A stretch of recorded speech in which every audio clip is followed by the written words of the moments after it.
I don't think so. I don't think it makes it hard, because when you know, right? When you have the knowledge, when you have the experience, when you have the skills, when you have the expertise, you have it. Yeah.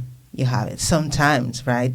Sometimes it's a little bit hard, to communicate it, but it's not something that makes me doubt about myself or my expertise.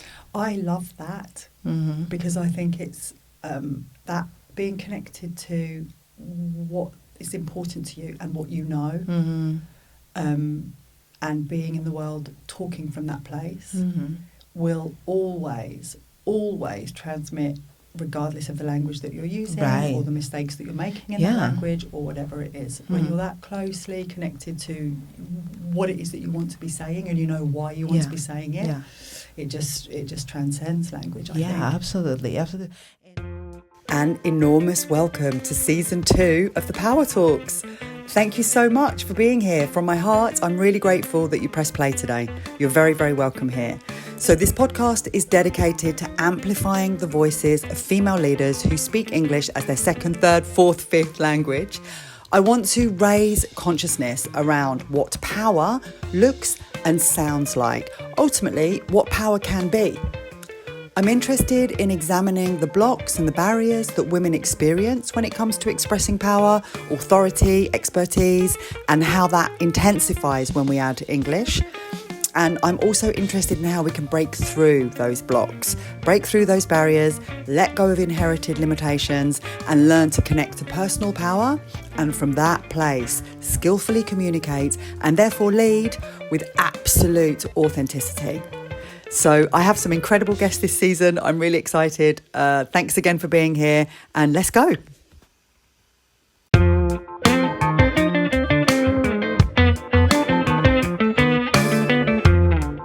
It is an enormous honour for me to be able to have on the show Desirée Bela-Lobedde. Now, I don't know if you know Desiree. She is a Barcelona-based writer, speaker, activist. She's a trainer that specialises in anti-racist education from an Afrocentric perspective. For me, the way that I see her is that she's a woman who liberates people from inherited and frankly toxic thought paradigms. That's how I see her. For me, her work is exceptional. It's enlightening. She takes people on a journey that isn't easy, right? And it can be very uncomfortable for people, but it has the most beautiful and tremendous rewards. She's prolific. She's prolific as a woman. She's a regular guest on Vostè Primer, I think that's how you say it. She's authored 4 books, including Ser Mujer Negra en España and Ponte, punto para antirracismo.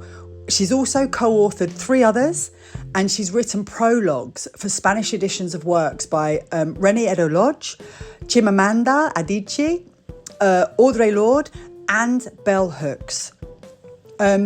She has, you can see her platform, desireebela.com, Desiree with 2 E's, DESIREEBELA.com. That's one of her platforms. Also on Instagram, you can find her on Instagram, Desiree BELAL, and there she has information about anti-racist training that she does, right? She's worked with organisations like Oxfam, Amnesty International. She's taught at universities across Europe, in Senegal, in the United States. She's worked in NYU and Princeton, right? It's a big deal to have her here with us today. Yeah, she's amazing. I'm very excited about it. This is a total coincidence that this is being published during Black History Month, and I feel, I'm happy about that. I'm happy about that. It feels really nice. It feels good to have that at this time. So some of the things that we spoke about many, many things. Some of the things that we spoke about is what it is to be a part of a person's transformation in helping them see how structural racism actually affects all of us. No, we talk about how when you know, and language is secondary. When you have knowledge, expertise, experience, skills, you have them, and a language is just there to be in support of that, no more, no less. We talk about how being honest and transparent is way more important than any mistake we will make. She talks about what it is to be a minority group talking to a majority group, and how being it's common to be asked to explain, justify, provide evidence all the time. We can all relate to that. She talks about creating spaces for radical honesty. She's interested in brave spaces over safe spaces, because some of the conversations that she facilitates, they're not easy conversations for her, for anybody involved, and the fact that radical honesty is really going to be what leads us to something better. Right? She talks about racism being that it's not only a morality issue, and I like to think in most people it's not a morality issue too. It's about education and the education that we've had that has fed us lies, fed us toxicity. Basically, racism is a structural issue, and she talks about it in that way. Right? That it's not about someone being a good person, being a good or bad person. It's not about that. She talks as well about setting personal boundaries. That was a good part. And then also, whatever it is that you think you need to say, you need to say it. She quotes Audre Lorde, one of my favourite quotes ever, which is, "Your silence will not protect you." Right? Learning to speak for yourself is one of the biggest gifts that you can give yourself. Okay. I think that's everything you need to know. Enjoy this episode. It's wonderful. Okay, bye. Desiree, thank you very, very much for coming and being here with me today. Thank you for having me. It's an absolute pleasure. I love what you do. Thank you. Who you are and what you bring to the world, and it's an absolute honour to have you, so thanks. Thank you so much. Thank you so much. I'm honoured. So we're going to jump straight in. Okay. And I'm going to ask you, I'd like for you in your own words just to tell the listeners what it is that's motivating you at the moment. Where are you, what you're working on, but what it is that's motivating you right now? What is motivating me? I would say that what motivates me, it's the chance of somehow. I think that maybe talking about enlightenment will be a little bit selfish. I don't know, but if what motivates me, it's the possibility of being part of someone's transformation in terms of understanding the dynamics, the real dynamics of racism and white supremacy. That, participating or witnessing that slow change, for me, it's, I would say, fascinating. Yes, yeah. And it's a gift to give somebody. It is, because when they start understanding, right, they feel like, why don't we know about this? Yeah. Why we are not taught about this in the education system? Yeah. So people feel a little bit upset, you know? Sure. But because you're challenging everything they've understood or believed before. Yeah. But they are grateful because, it's like from that moment they are wearing a new glasses, that allow them to see a lot of things that were unseen. Yeah. Yeah, absolutely. Yeah, that's why it's a gift, no? I think giving people that just a deeper awareness of the reality of things. Yeah. Showing them I like the word enlightened, showing them this is, and it is a process as well, like you said. It is. It's not a one to... No. It's a process. Yeah. That's a fantastic motivation. Yeah, it is. I love it. It is. I love it. And my second question that I'm asking people this season is what power means to you. Power. This is a big one. I guess that power is about embodying some kind of, I would say, confidence and knowledge. I think that the combination of confidence, knowledge, a little bit of seduction, and because that's like playful. Right? That part. Yes. I think that now today, maybe if you ask me tomorrow, I will say something completely different. I don't know. Sure. But now, here and now, I will talk about power in that terms. Nice. Yeah. Very nice.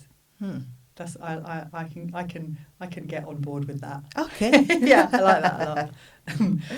So I want to ask you about being somebody who speaks English as your second language, and I'd like to ask you about how that influences or affects the way that you communicate. So when you're dealing with international stakeholders or you're in international contexts or environments, having English as your second language, how does that interfere with the way that you communicate, contribute, understand? I think that the hardest part of being, I think that I would talk of English as my third language, because I have Spanish and Catalan. I'm bilingual in that. And English would be my third language, right? Lately, I'm thinking that the hardest part of it is that sometimes people don't get how funny I am in my mother language. Yes, you know yes, what I'm talking know, about? Yes, I know. This is the hardest part, because sometimes when I'm giving a workshop or a lecture, I want to make some jokes or I just want to be funny, but sometimes, I get a little bit lost in translation. So I think this is the hardest part for me. Yeah, I have exactly the same thing in Spanish. Being able to show that side of yourself is it's complicated. It's complicated. When it comes to like transmitting your authority, your expertise, your knowledge, like how does doing that in English interfere with that? Does it make it harder for you or? No, I don't think so. I don't think it makes it hard, because when you know, right? When you have the knowledge, when you have the experience, when you have the skills, when you have the expertise, you have it. Yeah. You have it. Sometimes, right?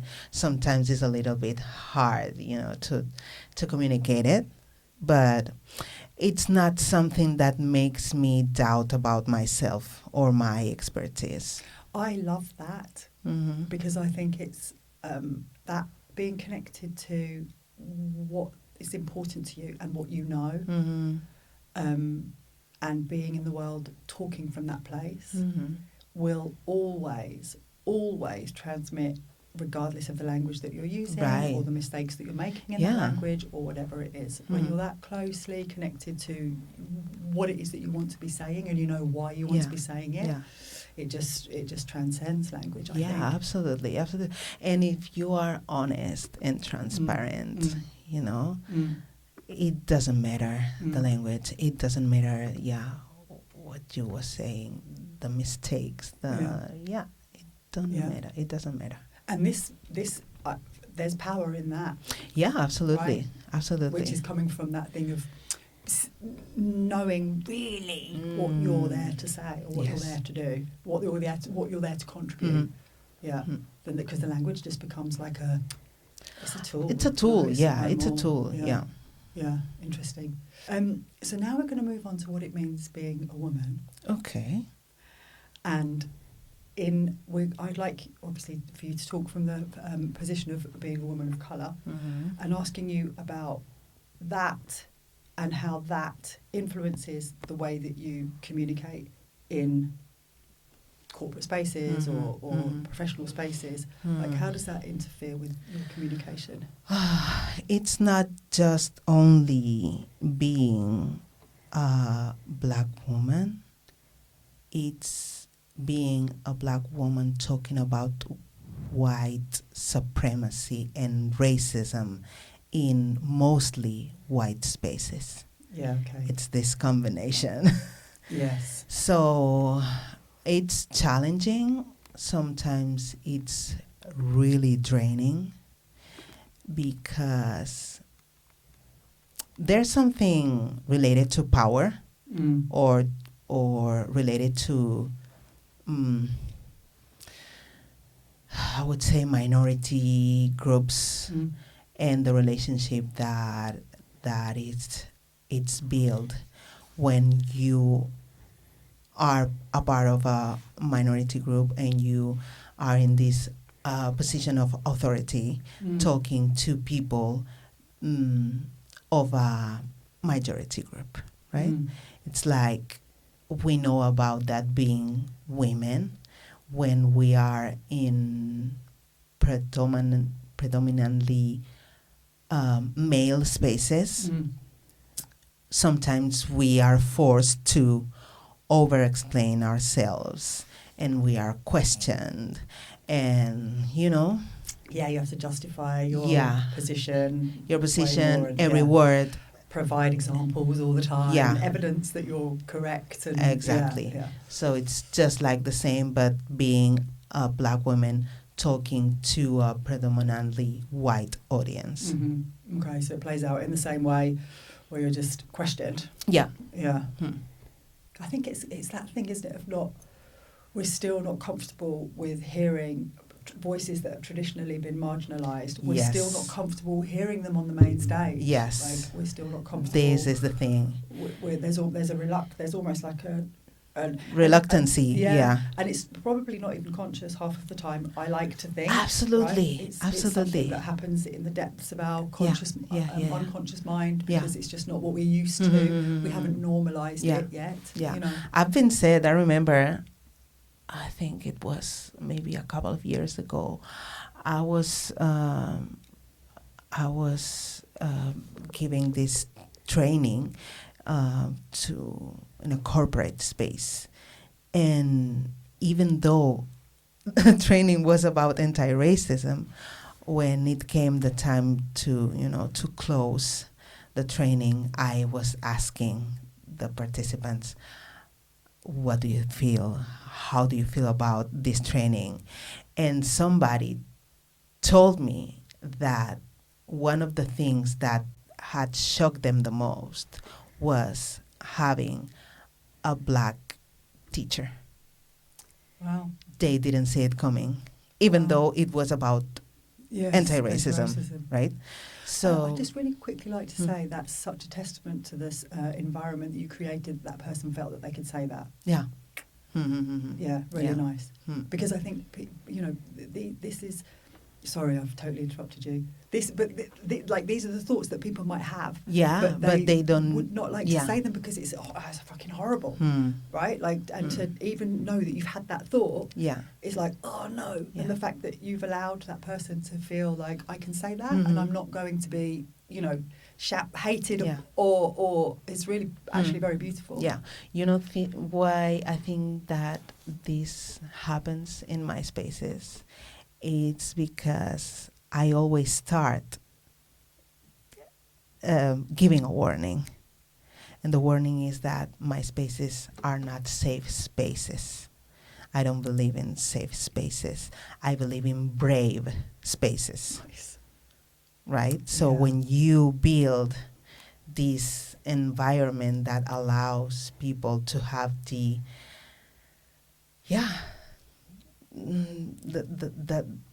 confidence or being okay with sharing whatever it's on their mind, regardless of what may be, and when it comes to racism, sometimes are things that are hard to hear, being a Black woman, right? I imagine. But yeah, I think that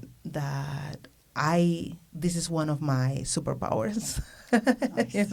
that I can create these spaces, honest, radically honest spaces where people share what's on their mind. That is also power, right? Mm-hmm. That's like you said, a superpower of being able to be the person that facilitates that, and B, bring that out of other people, like allow other people to say exactly what it is that they're thinking, even if that's an ugly thought and a thought that they're ashamed of, a thought that they don't know why it's in their head. Like it's that's power. Yeah, it's real communication. I think it is. And going back to what you were saying, this thing that we're not used to have marginalized people in position of power. The thing is that most of the time white people feel more comfy being the voice of the voiceless than passing the mic. Yes. Yeah. Because it's how it's always been. Yeah. Right? Mm-hmm. There's this big culture on saviorism, specifically on white saviorism, where people are more prone to be the voice of the voiceless than sit and listen because we are not voiceless. We have voice, we have agency, but we just need the mic. Yeah, I love that, pass the mic. I like that very much. Yeah, absolutely. Yeah, and it's that kind of thing. It's like, it's coming from a good place, but it's not. It's kind of. I mean, but this goes back to what you were saying at the very, very beginning, though, about like revealing to people the reality of how things actually are, like systemic issues that have been in place for centuries. And I think sometimes it's perhaps you'll have way more experience of this than me, but it's even harder for the people that think they're doing good, right? Yeah, it's absolutely. hard for them. It's like, but that's why it's the gift. It's like, here you go, see it. There's other ways. It's most of the time, especially like you said, when we are talking about people that think that they are doing the right thing, it's more complicated because there are a lot of people that are still thinking that racism has something to do with morality, right? So if I see myself as a good person, how can I be racist? I'm not racist because I'm a good person. And it has... I wouldn't say anything because there's a part. There is, sure. But it's not only morality. It's not, you're a good guy, so then you cannot be racist. No, it's structural. Exactly. You have been taught all this unconscious stuff in a way, and at an age that you were too young to identify all that stuff as problematic. That's the thing. Yeah. And then it solidifies, right? So that unless you're finding yourself, unless you are actively seeking information that will contradict what you're thinking, or you meet somebody who can shine a light in those dark corners, it's quite possible that you'd never even why would you challenge it? Why would you? I mean, and I think this, in my case, I've been that woman. I've been that woman who's like, but I'm a good person. And I've been the woman who's I've done little things where afterwards I've gone and realised afterwards, oh, that was just wrong. That's a part of the problem. And being able to go, okay, how do I address that? Like, how do I I mean, obviously it's about awareness, no? Like Yeah. being aware of it and seeking out people that can help you. Mm-hmm. And doing the work yourself. Like this is That's let's the thing. say that. Yeah. I think that's important, right? Mm. Like to take responsibility. Yes. But it's something that it's a work in progress. Always. It's a work in progress, you know, like, and I think if having shining lights that are guiding and leading is brilliant. It is. And being able to, ask questions yourself as well is see it for what it is, you know. Yeah, but you know, sometimes it's very difficult because it solidifies, right? Yeah. So when something it's so certain to you, like it was almost like I don't know, set in stone. Yeah. Going against that, you know, makes your foundation, you know, and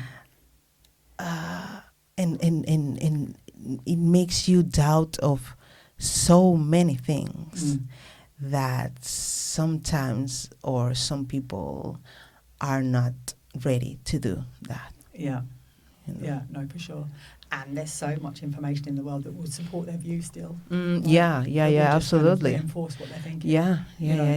Absolutely. Yeah. And that goes back again, I think, to that thing of communicating and being able to know that you can have these kind of conversations in a place that is open to these types of conversations, you know. Yeah. And that all things are permissible to put onto the table. Yeah. This is why I usually don't answer to comments on social media. Right, okay, yes. You know, because even though I think social media is a good place to spread information, to spread anti-racist education, is not the place to have these conversations. Yes, yeah. So when someone, somebody on any of my Instagram posts is like, can you go a little bit deeper on this, or can you please answer my question? I'm like, if you want me to answer this question, come to my membership. Come to my membership. You will be part of my community for a very affordable price. And then we'll have the space to talk through a Zoom meeting or whatever, when we can see, we can listen, and we can, we can capture more easily all the nuances of all the affirmations we are making. But through a social media post, you lack all of this, and then communication turns into a nightmare. Yeah. And I don't want to do that. Yeah. No. It serves no purpose, right? It doesn't serve no purpose. Yeah. No. That's what's happened with social media, that it's just like reduced all the communication sort of mechanisms and capacity that we have, like every single thing, like, okay, language that we're using, but also energy, whatever's happening in our eyes, the humour, all of these different things. We'll lose everything. Like, sliced out of the way. Yeah, this is why I don't answer comments. Yeah, that makes sense. It makes sense. Yeah. I think this is one of the reasons that I'm not on Instagram, you know, because it's I told you earlier. Well done. It's great. Like, because I don't think I'd be able to manage. I don't know how I'd cope with it, because it's. But I guess it's having like discipline of going, no, this is not here. You can come. Yeah, it's discipline and setting boundaries to yourself. Right to yourself. Yeah. No, don't don't do that. Don't go there. Don't do that. Don't read that comment. Yeah, because if not, and also, negative comments have a weight, a humongous weight, on us. Hurtful. And you read maybe 27 awesome comments, and then all of a sudden here's a bad comment, and you only focus on that comment, and you completely forget the 27 previous comments that were wonderful. Yeah. So, no. Yeah, got to be careful. Yeah. You have to be careful with the old gram. Yeah. All right, so let me ask you about what kind of advice you would give to people that were working in English as their second language, women of colour. Like, how would you advise them to use their voice more? Like, what components do they need to be able to? Like, I see you as a woman. I mean, you're so connected to what you're doing, and it makes perfect sense that you can move through the world using your voice clearly with clarity and you know and powerfully. But for women that are nervous, hesitant, about using, what kind of advice would you give them? The only thing I can say is that brilliant Audre Lorde's quote, "Your silence will not protect you." That's it. Your silence will not protect you. This is the one that makes me cry. Oh. Yeah, right. No. Yeah. I've got it. Yeah. Yes. Yeah. So yeah. Whatever you think you need to say it. Say it, because if not, it will left unsaid. Yeah. And someone else will speak for you. Yeah. And then if someone else speak for you, they will twist your words because they're not you. So just go ahead, say what you want to say it in your own terms, but say it. Yeah. Doesn't matter. And it doesn't matter, like the form of it doesn't matter, it's the content. It doesn't matter. And nowadays, we are living with a phone attached to our hands. So whenever you're doubting of, how can I say this? How is this word? You can go and Google it. And now with the AI, you don't need to Google it anymore. You just ask, and that's it. So we have a lot of resources. We have a lot of tools now. So go there and speak your truth. Yeah. I think that's the bit, isn't it? Connect to your truth. Connect to that. And as soon as you've done that, get out into the world with it. Yeah. I think that's the missing piece for so many people. People that I work with, that I have worked with in the past, the first thing that we do, foundational work, is that connect to what you've got to say. Yeah. Right? Like, once you connect to that, your truth, it's easy. Yeah, like, it's easier. It suddenly becomes like all your blocks disappear, and you just find yourself going, absolutely. I don't care about perfectionism anymore because I've got something that's meaningful to me, and everything else becomes less important. Yeah. As long as you're speaking your truth. Yeah. Listeners, I hope you are taking all of this in. Connect to your truth and speak it. Yeah. I like that. So I think my last question will be about the advice that you would give to your 24-year-old self. Wow. Yeah, what would you... Because you've got, we were speaking earlier, had that privilege of going for lunch today with Desiree. We were speaking about you started the work that you're doing now on anti-racist education 4 years ago, right? That's when you... Full-time 4 years ago. That's when when you took the... Yeah, but I'm spreading the word since 2010. Okay. Yeah. What would I say to my 24 years old? Do you feel that the work that you do on like dismantling white supremacist thought paradigms came at the right time for you? Yeah, absolutely. Okay. Absolutely. Yeah, I'm the type of person that thinks that everything happens for a reason, right? It came when it was the perfect moment. Okay. Yeah. So what I would say to my younger me would be just like, keep on moving. Okay. Keep on moving. think about, I think it was a Soul to Soul song, Keep On Moving. Yeah. You remember? Yeah. Really? Yes. Oh my God. I remember buying my first ever sound system, my first Yeah. ever stereo, and that was the first album that I put on No there. way. The Soul to Soul album, Back to Life. Yeah, Back to Life. That was, and it was like, yes! With my, in my bedroom. I think I must have been 14. The door closed. Yeah. I'm downstairs going, turn it down. And me putting this, I had a brand new stereo, like, oh my God, this is amazing. Yeah. So Yeah. keep on moving. Yeah, Don't stop. Song. Yeah. Yeah. Great song. Hmm. Yeah. Yeah, this is what I would say. Were these thoughts when you were 24, like how politicised were you, do you think? Like how much were you thinking about these? Okay. No. Okay. No. I wasn't. Mind that, and this maybe sound quite weird, but when I was 24, I barely had black friends. Oh, wow. Okay. Okay.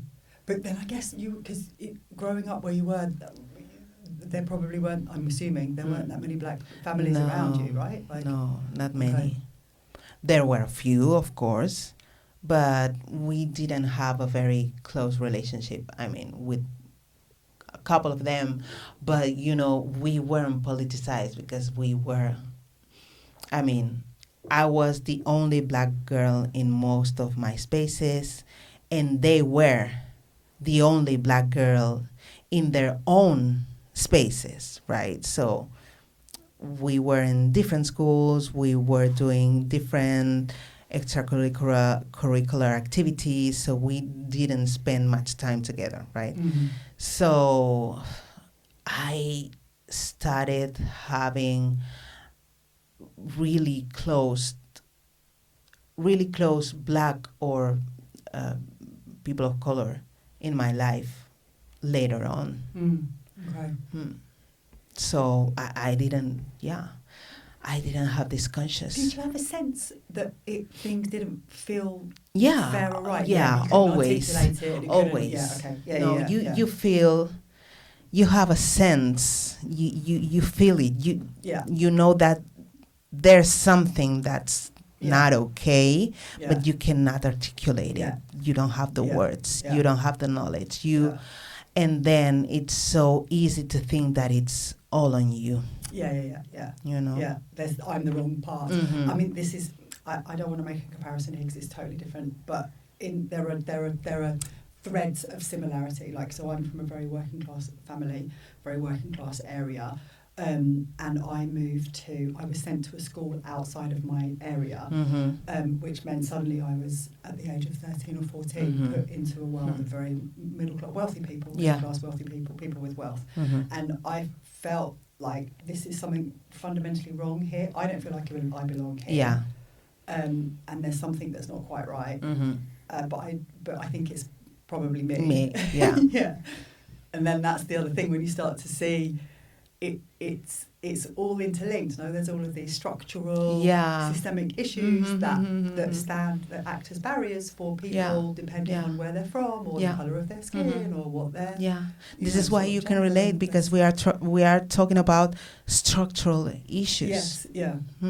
That means that there's the playing field is not level. Like it's not. So not this level. is why, and let me say this. This is why meritocracy. It's I don't want to curse, so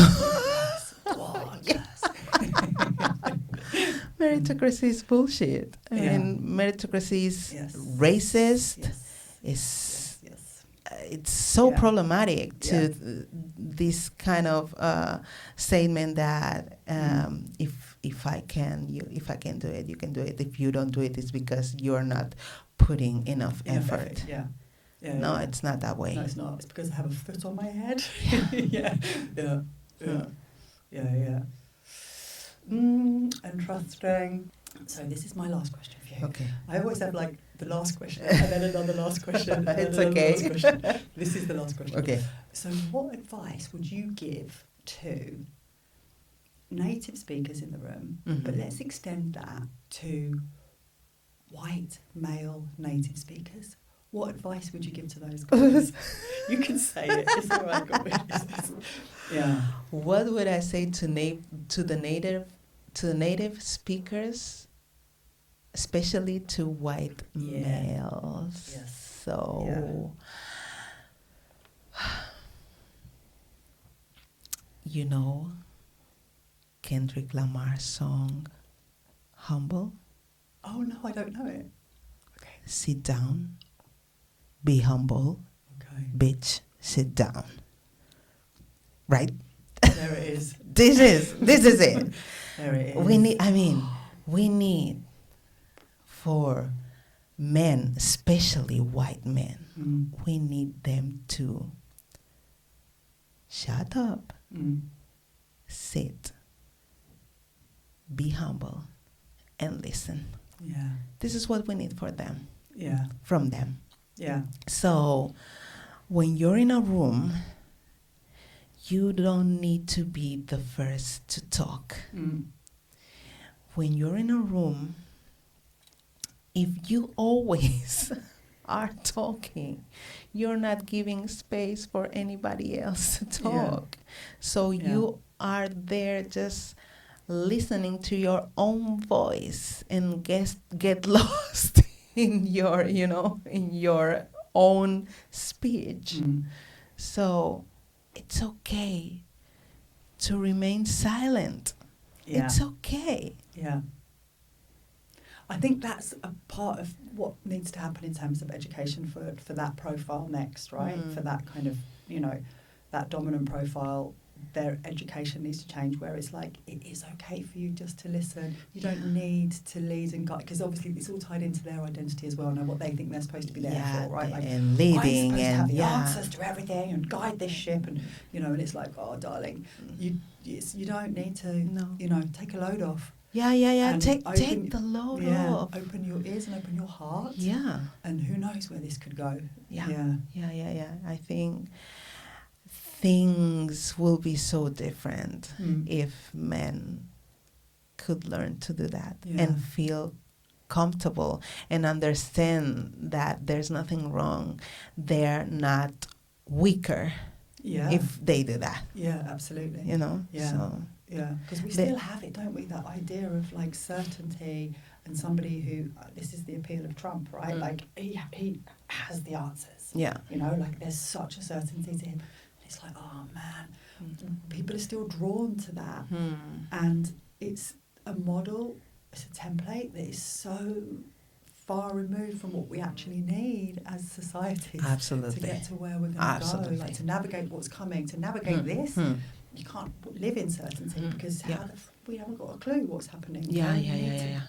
What we need is like flexibility and adaptability and openness. And I remember when I read this book, Sonia Renee Taylor's The Body is Not an Apology. Oh, okay. It's a very good book. Okay. And one of the things that I learned from it was to be at peace with not knowing. Be at peace with not knowing. Yeah. And so if this, if this segment of the population could be at peace with not knowing, I mean, it's hard to think that you have to have all the answers. Very. So, a lot of pressure. So relax. Nobody is asking you to have all the answers. And start making questions. Yeah. Respectful questions. To honestly understand different perspectives, not just question whatever point of view that's different than yours, right? So, I don't know. I like that. Kendrick Lamar. Yeah. It's a very good song. I'll listen to it. Yeah. I'll listen to it. Perhaps I'll put it at the end of this. At the end of this interview. All right. Cool. Okay. We can finish there. Okay. Thank you, darling. Thank you. Just before you go, I want to share some really exciting news with you. So I had the most amazing realisation the other day that I'll share with you what that is now, that my work and really my life is dedicated to liberating women's English and men's sometimes. But this idea of liberation came to me and I realised, oh my God, yeah, that's what I've been doing. Like I've been liberating myself and then liberating people's English and therefore themselves, right? So my work is about helping women break free from self-doubt, helping women break free from fear, free from self-limiting beliefs. And I know that all of this is possible because I've done it myself, right? Like I've broken free. And I want to be able to talk more about that. I want to be able to show you that on the other side of that is this ability to be able to become powerful, confident, influential communicators, you know, speaking your truth, aligned with your truth. It's just something that's beautiful. And I really want to be able to add some features in the podcast that show you how, like show you the steps. Let's talk about how this happens, right? I mean, of course, I will still keep these interviews because I know the value of them. I've had messages, beautiful messages from people saying how inspirational these interviews are. And I want to keep my mission at the forefront of my work, and I will, which is essentially amplifying the voices of female leaders, right, who speak English as their second language, and being able to actively, collectively, intentionally redefine what power looks and sounds like, you know, what power can be. That's none of that's going to change. But I do just want to start adding more features into this that will be a pathway for your liberation, right? Oh, I know, I feel really excited about it. And I want to share more about that. Okay, so I have some requests for you. One, let me know what you think about that. Let me know if that sounds interesting and exciting. I also would love for you to be able to share with me what you're dealing with, right? Like what blocks and barriers you are dealing with, so that I can address some of those on the show as well. I'd really love to be able to have a conversation with you about what you're dealing with, so that we can really look at how to address that, so I can help you address these things, right? On your pathway to freedom.